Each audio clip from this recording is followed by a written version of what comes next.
you're really cute. I put that license away. I thought, I'm never showing this thing again. So what happened? You went from 5'2" at 16 to what? Yeah, my senior year, I probably grew 7, 8 inches, had mononucleosis. I couldn't, everything was stretched out, and I continued to.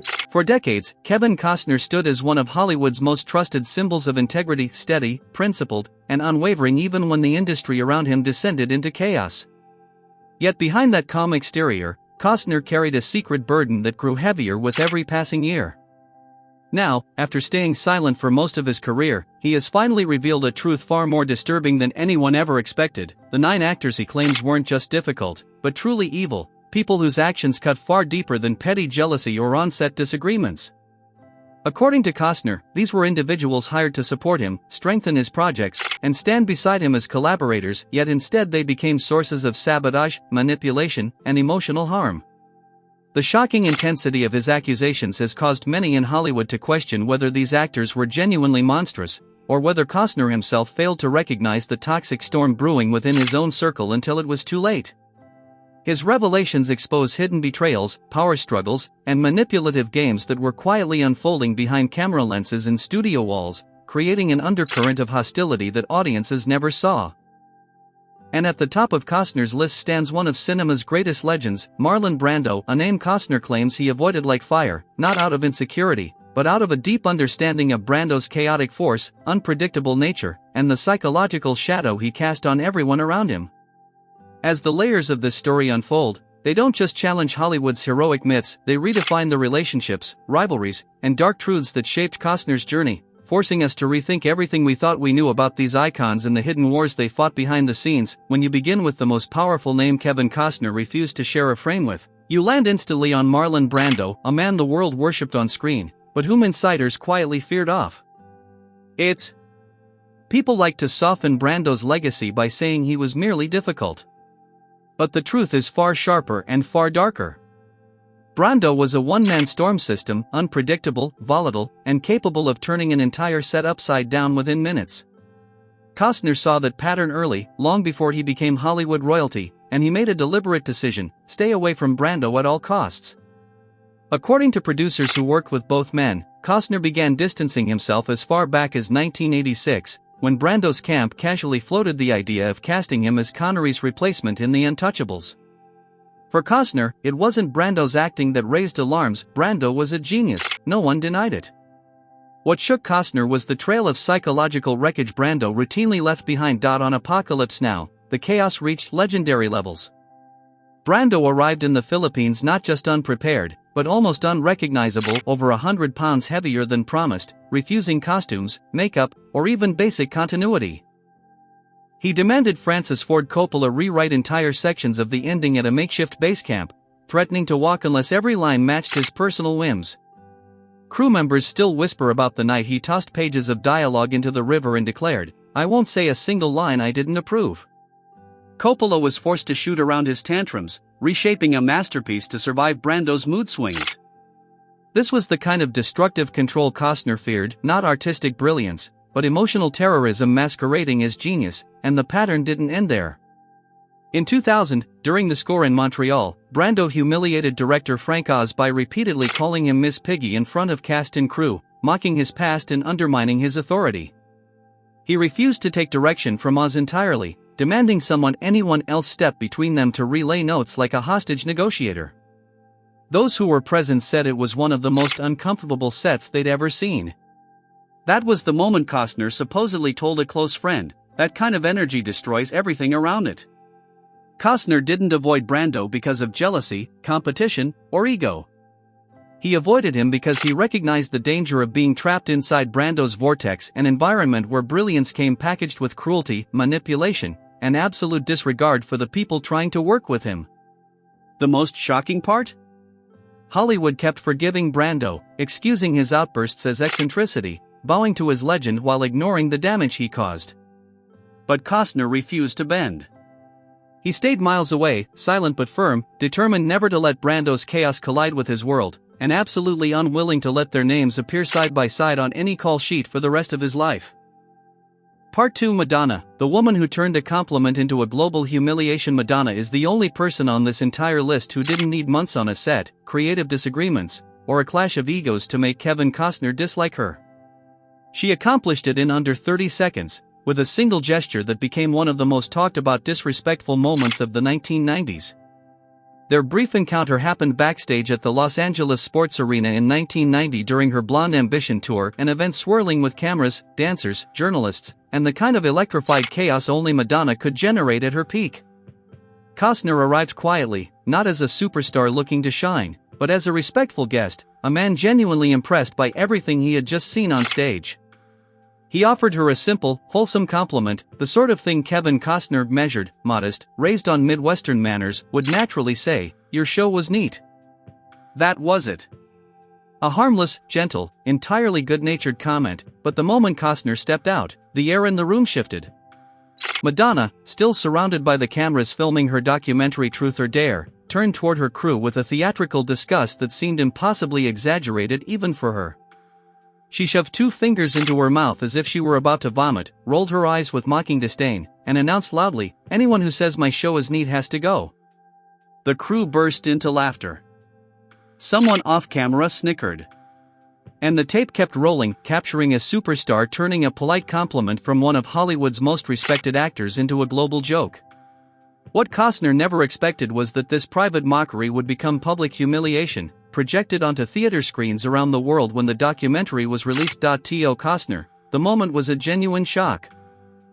He had walked in as a fan, offering sincere appreciation. He walked out thinking he'd had a nice interaction. What he didn't know was that Madonna had already twisted his words into ammunition. And while he didn't see the footage immediately, the world did. It became a talking point, a pop culture moment replayed on television, dissected by critics, and turned into late-night jokes. Costner didn't lash out. He didn't attack her in the press. He didn't demand an apology. That wasn't his style.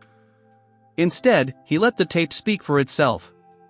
But the following year, during an interview with Barbara Walters, he finally acknowledged what happened. When Walters brought up Madonna's behavior, Costner didn't rant or insult her. He simply said, calmly and with a polite smile, "I don't care much for her." Coming from Kevin Costner, a man who almost never criticizes anyone publicly, those 7 words hit harder than any angry outburst ever could.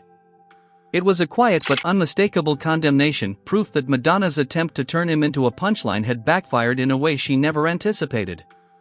And Madonna? Even after the documentary made her mockery famous, she never offered a true public apology. Years later she tried a half-hearted gesture, meeting Costner backstage at a concert and telling him she never meant to hurt him, but by then the damage was already part of pop culture history. Hollywood insiders took note: if Madonna could turn politeness into a joke that echoed worldwide, she could turn anything into ammunition. For Kevin Costner, the lesson was simple: some people reveal who they are in a single moment. And for him, Madonna became the rare example of someone who didn't need time or proximity to earn his dislike, just a few seconds, a fake gagging gesture, and a room full of laughter.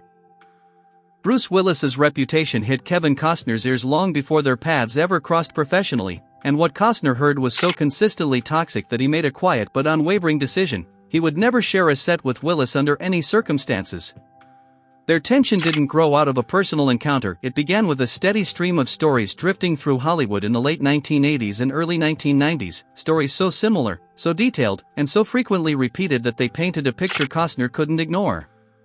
While Costner was building a reputation as Hollywood's calm, disciplined, quietly powerful leading man, Willis was turning into a legend of an entirely different kind: volatile, unpredictable, and famously combative with almost everyone he worked with. On Moonlighting, filmed at ABC Studios in Burbank, Willis's clashes with co-star Sybil Shepherd became the stuff of studio folklore. Crew members later described days where production didn't just slow down, it stopped entirely because Willis was furious about something as basic as lighting angles or the way a scene had been blocked. Some said he refused to come out of his trailer if he felt disrespected. Others recalled moments where he dismissed writers' notes, insulted assistant directors, or demanded rewrites in the middle of shooting. It wasn't artistic passion. It was dominance, chaotic, exhausting dominance that drained everyone around him. And as the stories spread, they reached Costner through producers, cinematographers, and even studio executives who had dealt with the fallout firsthand. Then came the accounts from directors, which solidified the pattern. Kevin Smith, who worked with Willis on Cop Out, described the experience as soul-crushing, a phrase that rippled through industry circles like a warning label. Producers told tales of Willis refusing to shoot coverage because he already gave the performance he wanted and saw no reason to help editors shape the scene. Assistant directors whispered about him walking off sets mid-shoot simply because something inconvenienced him or because he felt the crew should adapt to his mood. These weren't isolated incidents. They were a blueprint for chaos, but the moment that cemented Costner's opinion forever came much later, in 2010, when a mutual colleague told him a story that perfectly captured what Costner feared most. During a heated disagreement about blocking, Willis reportedly smashed a prop desk with such force that the set went silent.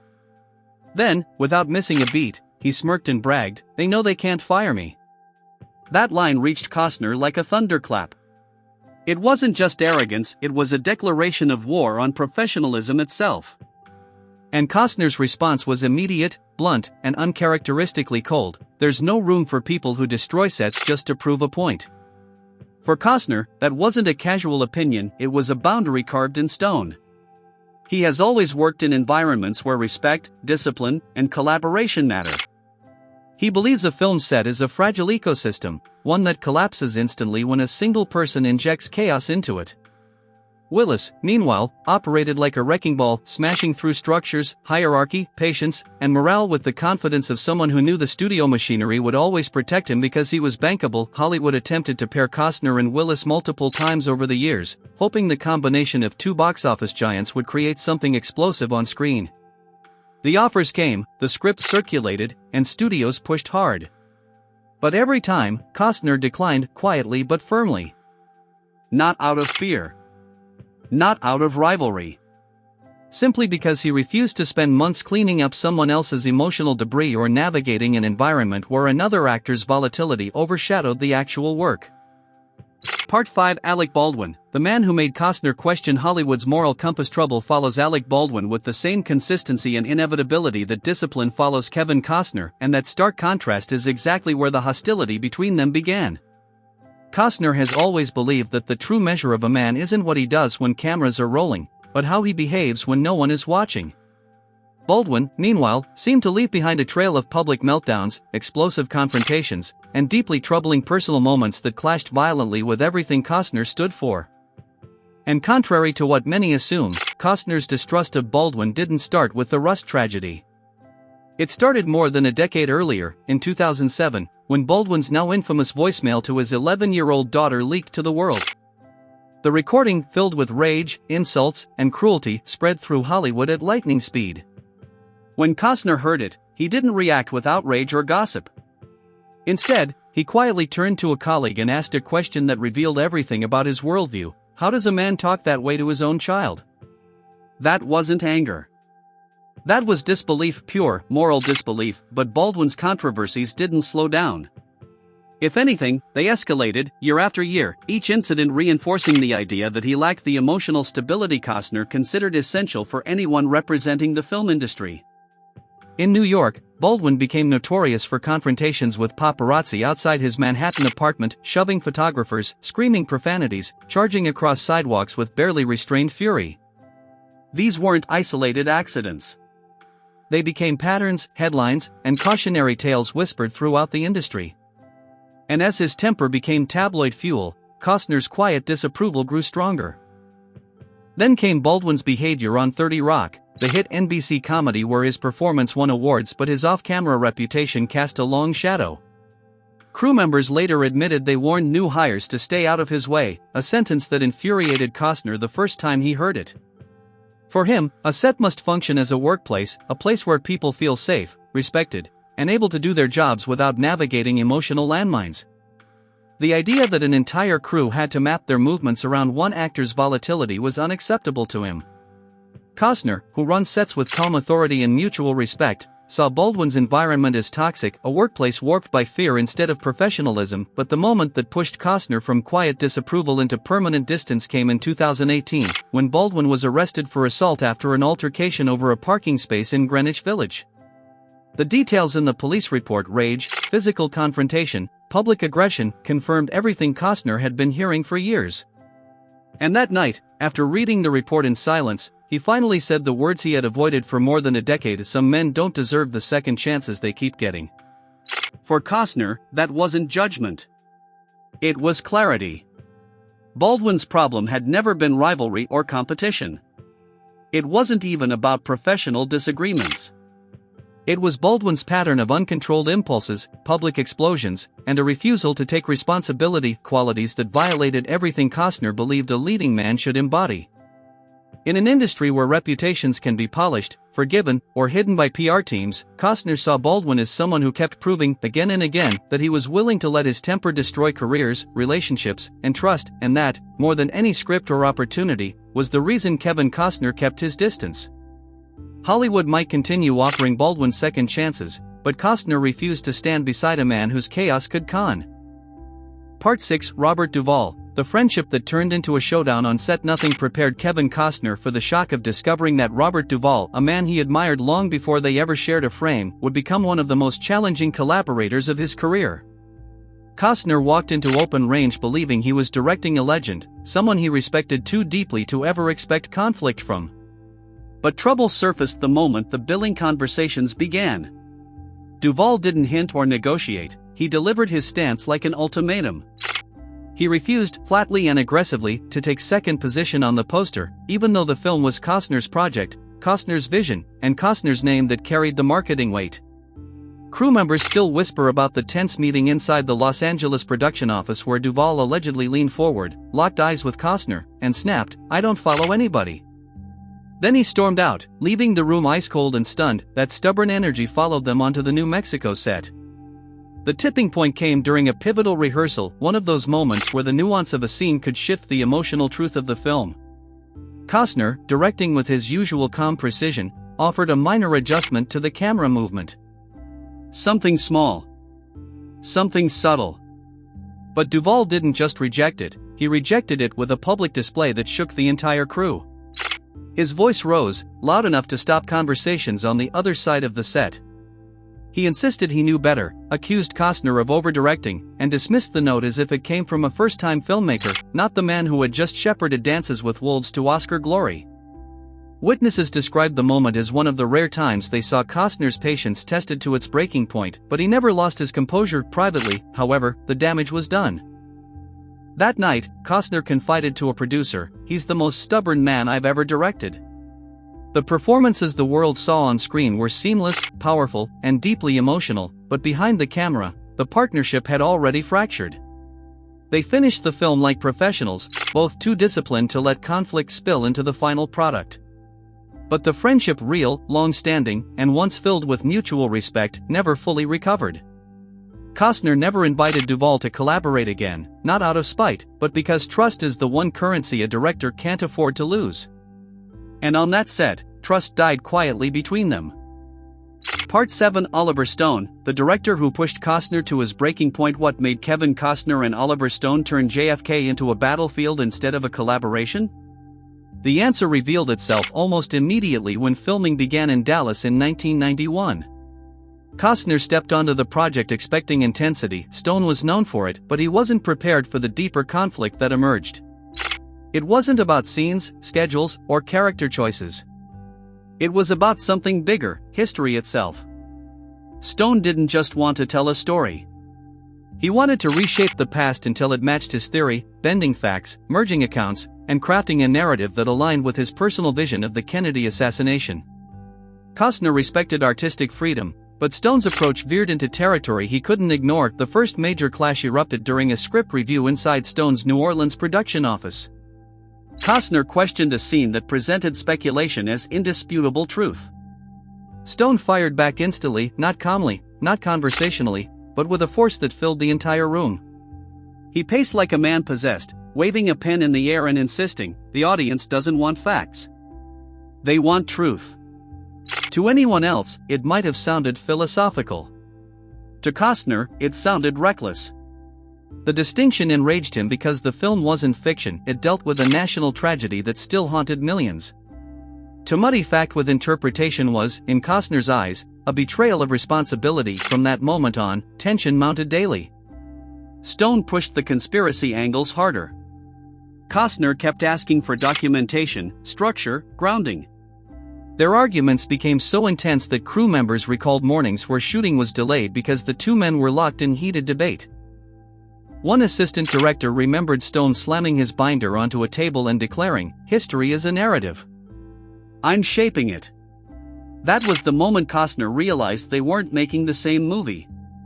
They weren't even speaking the same creative language when production wrapped. Costner remained publicly supportive, ever the professional, ever the diplomat, but privately he was shaken. To him, Oliver Stone represented a dangerous kind of filmmaker, brilliant, fearless, but willing to twist reality if it served his argument. And for that reason, Costner never pursued another project with him. Their respect survived, but the partnership had reached its natural and final limit.